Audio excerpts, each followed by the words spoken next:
7:30 de la mañana, 6:30 de la mañana en Canarias. Vaya desplome del yen. Bueno, viene acumulándose los últimos meses y hoy lo que sucede es que se produce un hito. La divisa japonesa marca mínimos contra el dólar de 40 años, niveles que no veíamos desde 1996. Esto lo que favorece es la exportación de la empresa japonesa. Esto lo que genera es un problema porque todo lo que compra para consumir internamente, por ejemplo, la energía, es más caro. Por lo tanto, se favorece que haya más inflación.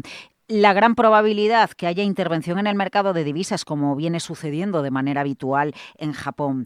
Es 30 de junio del año 2026 y vamos a cerrar un semestre, incluso podríamos decir trimestre espectacular para los mercados financieros. Y les digo trimestre espectacular porque, por ejemplo, Nikkei de la Bolsa de Tokio, que se está beneficiando de la debilidad del yen japonés, en el segundo trimestre del año sube un 36%. Por lo tanto, el balance del year to date, que es del 38%, lo ha arrojado prácticamente todo el segundo trimestre del año. Encaramos la última sesión bursátil del primer semestre del año con máximos históricos en el Dow Jones, 52.000 puntos por primera vez en la historia, y ya con Alphabet dentro del índice. Claro que el espectáculo en los últimos meses nos lo ha dado la tecnología de los Estados Unidos, nos lo ha dado el Nasdaq 100. Fíjense ustedes, en este segundo trimestre del año, el Nasdaq 100 sube un 25%. Y hay un título que es la estrella, que es la reina en Wall Street. Y hoy en Capital Radio nos vamos a preguntar, y vamos a responder si el título estrella de la Bolsa de los Estados Unidos, con un más 700% en el año, va a seguir subiendo. La tecnología protagonista, la bolsa también, las divisas también. Y atención, porque a la espera de que en las próximas horas hable Kevin Warsh, presidente de la FED, en el evento de banqueros centrales de Sintra, llega Christine Lagarde, presidenta del Banco Central Europeo, y a modo de eslogan de zapatillas deportivas o de eslogan de comida rápida, nos dice que ha llegado el momento de que la política monetaria vuelva a lo básico. Buenos días.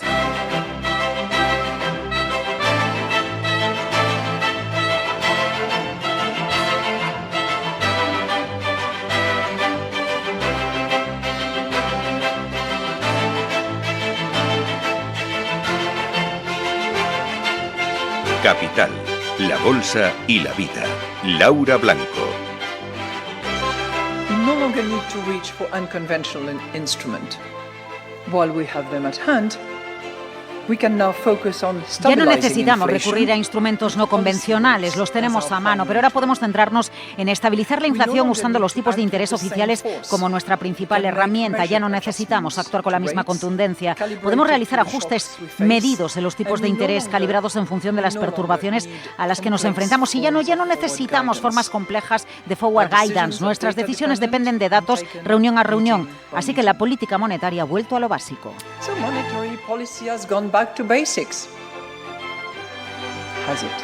La política monetaria ha vuelto a lo básico, back to basics, como si fuera un eslogan de una campaña publicitaria. Christine Lagarde, la inauguración del evento de banqueros centrales organizado por el Banco Central Europeo en Sintra, y mañana llega Kevin Warsh. ¿Será más dovish? Eso dicen muchas voces del mercado, que como ya marcó territorio en su primera aparición tras la primera reunión que dirigió en la Reserva Federal Americana, que ahora ya puede echar el freno. Claro, el precio del petróleo también está echando el freno, y Donald Trump, fíjense ustedes, que está exigiendo que el galón de gasolina baje a los $2,50. Hoy el precio del petróleo tranquilo, $73 el Brent, con vencimiento en el mes de septiembre. Donde no hay tranquilidad, donde hay terremoto, es en el yen japonés.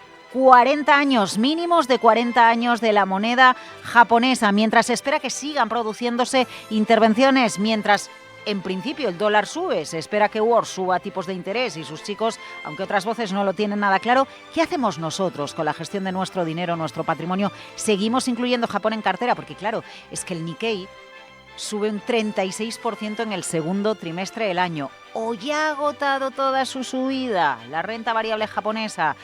Pues José María Luna Sevilla, asesores patrimoniales. Japón en cartera a mí me gusta. Es una historia clarísimamente de incremento de beneficios. Y mientras los beneficios empresariales sigan al alza, y en el ciclo económico en el cual nos encontramos, donde hay economías que están subiendo, creciendo, yo creo que va a poder seguir aportando valor para este tipo de perfiles.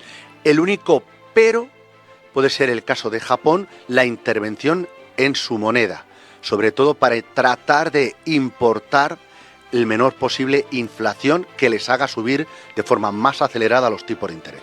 Futuros americanos subiendo, el yen japonés 161,91 yenes por dólar, el euro 1,1391. Capital, la bolsa y la vida. Enseguida comentamos con Alexis Ortega el desplome de la moneda japonesa. ¿Qué está pasando?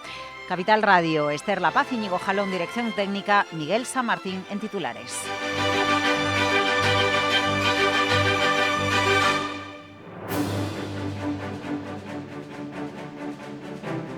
Las noticias capitales. Bueno, pues vamos a empezar en Venezuela. Miguel, la presidenta encargada Delcy Rodríguez, promete que este año ya habrá nuevas viviendas para los que hayan perdido sus hogares por los terremotos. El saldo de fallecidos, la cifra oficial, 1.719. Y el gobierno reconoce unos 5.000 heridos y algo menos de 16.000 personas que se han quedado sin hogar. Delcy Rodríguez señala que intenta hablar con expertos y organismos internacionales para buscar soluciones habitacionales inmediatas. Además, han producido 609 réplicas, una de ellas de magnitud 4,6. El Ministerio Español de Asuntos Exteriores acaba de informar de que los fallecidos son ya 18 y siguen más de 100 desaparecidos. Pues pendientes de la última hora que nos llega de Venezuela y de las negociaciones entre Estados Unidos e Irán. Trump ha confirmado que hoy hay una reunión con Irán en Qatar para hablar del proceso de desnuclearización del país. Los enviados especiales de la Casa Blanca, Steve Witkoff y Jared Kushner, han partido a Doha para continuar las conversaciones de paz con Irán. Trump asegura que ha bajado el precio del petróleo, que no tendrán armas nucleares, e Irán niega que se fueran a presentar a esas mesas técnicas para discutir un posible proceso que ponga fin a su programa nuclear. El viceministro de Exteriores iraní insiste en que hay que ejercer el control exclusivo del tránsito marítimo con el estrecho de Hormuz y dice que han pactado con Omán cobrar un peaje.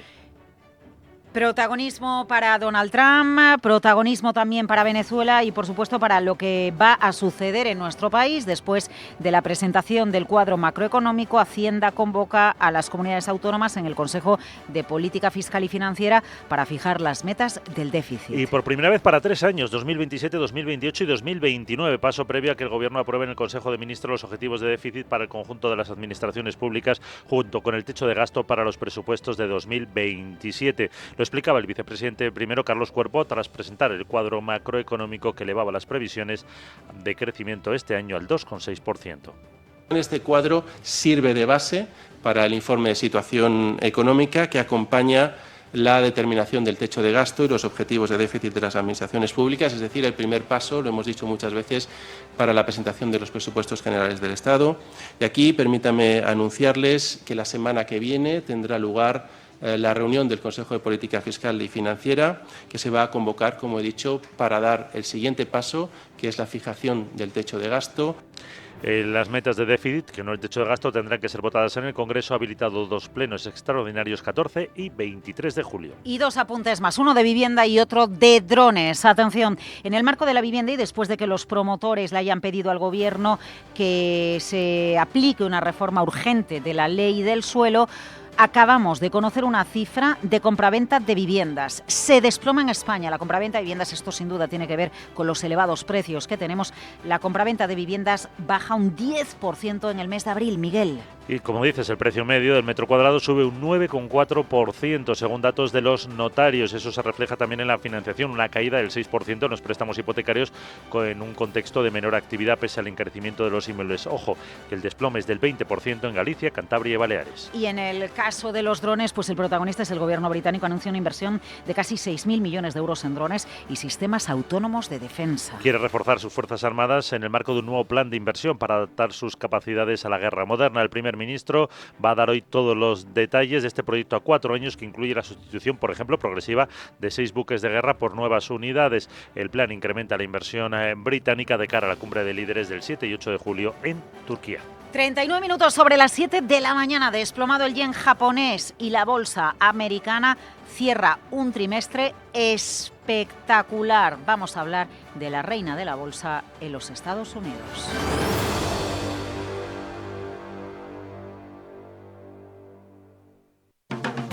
Javier es el maestro panadero de Panaderías Centeno. Hace pan. Hace 32 años que lo hace. Y lo hace de 1000 formas y tamaños. Alberto, su jefe, quiere hacerse a un lado y dejar las panaderías. Y él quiere comprarle la empresa. Nunca imaginó que lo haría, pero lo va a hacer. Ser de los que hacen. Banco Sabadell. Y si pudieras atraer capital de forma ágil, global y en tus propios términos, Token City te facilita la infraestructura tecnológica y la cobertura regulatoria para hacerlo. Tokeniza tus activos y pone el valor de tu negocio al alcance de inversores institucionales y minoristas de todo el mundo. Token City, la innovación financiera con el rigor que exige el mercado de capitales. Entra en la web de Token City para saber más. Agencia de Valores inscrita en CNMV con el número 334.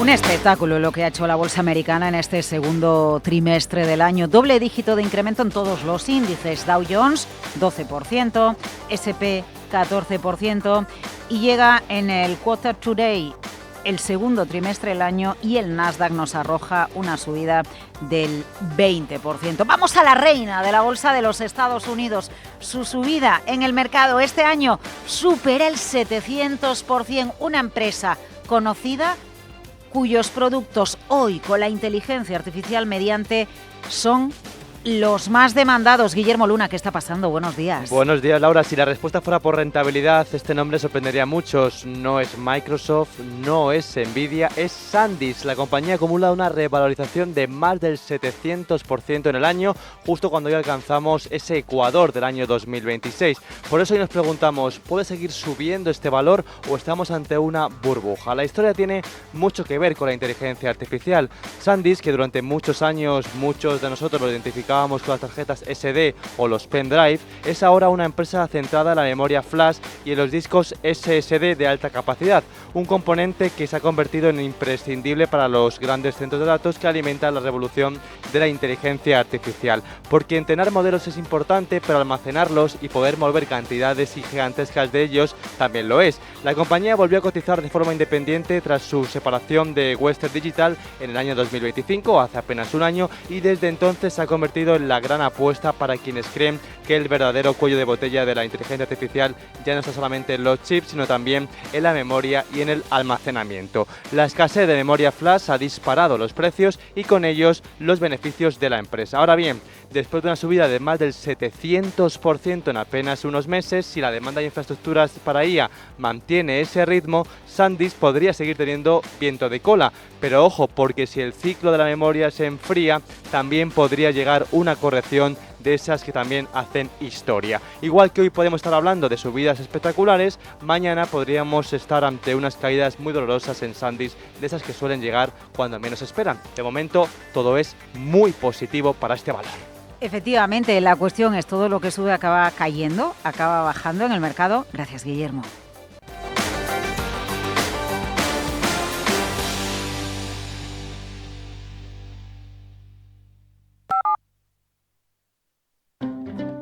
Tu dinero, tus decisiones. En Selfbank ofrecemos depósitos, más de 10.000 fondos de inversión, 2.700 ETFs o fondos cotizados y miles de acciones, con apoyo experto cuando lo necesites. La inversión en productos financieros puede implicar pérdidas. Selfbank es la marca digital de Singular Bank. Infórmate en selfbank.es/invertir.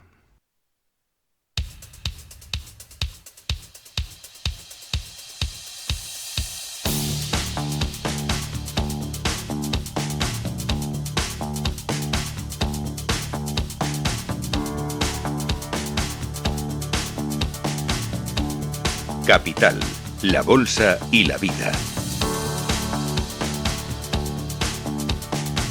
Laura Blanco. Cerramos el primer semestre del año 2026 marcado por las fuertes subidas de la mano de la tecnología y los índices, también en nuestro IBEX 35 y con un activo, el yen japonés, como protagonista hoy concretamente por ese mínimo de 40 años que ha marcado esta madrugada. Lo vamos a comentar enseguida con Alexis Ortega, lo vamos a analizar enseguida con él. Sandra Torrecillas, ¿a dónde miramos en esta jornada concretamente para cerrar la primera mitad del año 2026? Pues miramos a los futuros. A esta hora, ¿qué nos están indicando? Que van a abrir las bolsas europeas y nada cambia en los próximos minutos con subidas en torno al 0,7%. Eso es lo que avanza el futuro tanto del DAX como del Eurostock 50 después de ese cierre en Wall Street con el Dow Jones por encima de los 52.000 puntos por primera vez en la historia, impulsado por el debut de Alphabet en ese índice. Las bolsas asiáticas han estado mixtas esta sesión, aunque al final están dominando las subidas. Van a cerrar el segundo trimestre del año con subidas récord en ese periodo. En el caso de la bolsa de Japón, del 36%, en Corea del 65%, en Taiwán en 40%, por mencionar algunas. La preocupación por el precio del petróleo se está suavizando con los futuros del Brent a precios anteriores a la guerra, $72,49 el barril, a pesar del alto al fuego provisional que está en entredicho. El dólar se encamina a cerrar el trimestre con ganancias debido a ese cambio en las perspectivas. En lugar de bajadas en los tipos de interés en Estados Unidos, ahora se espera que suban por la fortaleza de la economía y la persistente inflación, y estamos viendo al yen japonés tocar ese nivel más bajo en 40 años. Vamos enseguida a saludar a Alexis Ortega. Rápidamente, Sandra, Maersk eleva previsiones de resultados. Sí, el grupo naviero lo que hace es mejorar su previsión de ganancias para este año por la fuerte demanda que está teniendo en el mercado de contenedores, particularmente, dice, en Asia. Ahora espera una horquilla para su EBITDA ajustado. La parte alta la eleva hasta los 10.000 millones. Antes era de unos 7.000. Y además se beneficia de la subida del precio de los fletes, que le ha permitido cobrar más por cada contenedor transportado. ¿Y alguna referencia más en empresas? Pues tenemos muchas juntas de accionistas hoy, entre ellas la de Indra, Farmamar, Solaria, Tubos Reunidos, Aircross Artificial y OHLA. Y además, ojo, porque hoy Enagas descuenta dividendo de 0,60 euros por acción, también descuenta dividendo Gestam y abona Eurofoods. Gracias, Sandra Torrecillas. La preapertura de las bolsas europeas en una hora con Sandra Torrecillas. Las claves del mercado, las divisas y los banqueros centrales. Análisis.